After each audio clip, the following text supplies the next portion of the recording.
মধ্যে বলেন লাকাদ কানা লাকুম ফি রাসূলিল্লাহি উসওয়াতুন হাসানা, হে বিশ্বের মানব তোমাদের জন্য রাসূলের মধ্যে উত্তম চরিত্র আছে রে। আমাদেরকে নবীকে ফলো করে চলাফেরা করতে হবে।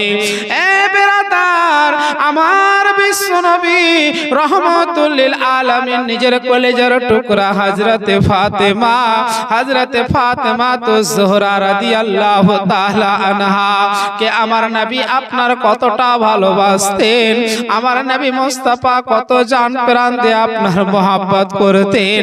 কিতাবের মধ্যে পাওয়া যায় আমার দয়ার নবী মুস্তাফা সাল্লাল্লাহু তাআলা আলাইহি ওয়াসাল্লাম যখন আপনার কোন সফরে চলে যেতেন, আমার বিশ্ব নবী হযরতে ফাতেমা তো জোহরার সঙ্গে সর্বপ্রথমে আপনার সাক্ষাৎ করে আপনার সফরের মধ্যে যেতেন। এই যুবক, আমার বিশ্ব নবী যখন সফর থেকে